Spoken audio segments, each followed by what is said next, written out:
बिस्मिल्लाहिर्रहमानिर्रहीम। अस्सलाम वालेकुम दोस्तों। जैसे कि आपके इल्म में है कि नए चीफ़ जस्टिस काजी फ़ाइज़ ने हलफ़ उठा लिया है, वो पाकिस्तान के नए चीफ़ जस्टिस बन गए हैं।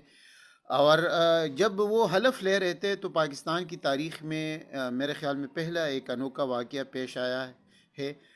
और वो वाक़या क्या पेश आया है कि जब वो हलफ़ उठा रहे थे तो उनके साथ जब वो स्टेज पे आ गए, यानी काजी फ़ाइज़ ईसा, तो उनके साथ उनकी जो मिसेस है, जो मरीना है, या कुछ और नाम है पता नहीं, उनके एक दो नाम है क्योंकि पहले जो मीडिया में आया था और जब वो सुप्रीम कोर्ट में उनके ख़िलाफ़ केस चल रहा था तो पता नहीं कि मरीना है या सरीना है, जो भी नाम है उनका। तो बहरहाल वो भी उनके साथ आ गई है, और वो भी कड़ी हो गई है। तो ये पाकिस्तान की तारीख़ में अनोखा वाक़या पेश आया है। और जो असल एक और बात है कि अब देखना ये है कि जब नए चीफ़ जस्टिस आए हैं तो जो 50-60 हज़ार केसेस पड़े हैं उसका क्या वो डिसाइड करेंगे, उन पर अमल करेंगे, और जो सियासी केसेस है उसके हवाले से क्या फैसले करेंगे।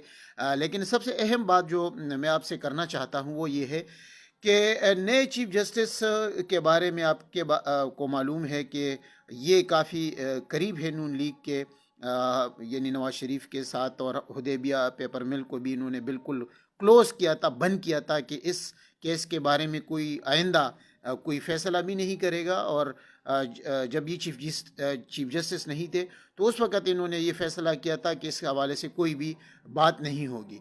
तो वो जो करप्शन का जिसकी माँ कहा जाता है, और आम लोगों को भी मालूम है कि आप किसी भी वकील से पूछे तो उनको पता है कि वो जो है उसमें बचना शरीफ फैमिली का नहीं था, लेकिन वो इस चीफ़ जस्टिस ने बंद किया। बहरहाल नए चीफ़ जस्टिस बने हैं नून लीग के लिए, अपना चीफ़, अपना आर्मी चीफ़, अपना चीफ़ जस्टिस, अपने सहाफ़ी, अपना मीडिया, अपना मुल्क, अपना सिस्टम, सब कुछ है। तो अब देखना यह है कि जब नवाज शरीफ आएंगे तो वो क्या इकदामात उठाएंगे, वो क्या फ़ैसले करेंगे, और ये मुल्क अब नए चीफ़ जस्टिस किस तरह वो आके लेके जाएंगे जो केसेस है। और हमने देखा है कि आर्मी चीफ़ भी इस तकरीब में शामिल थे, पहली बार हमने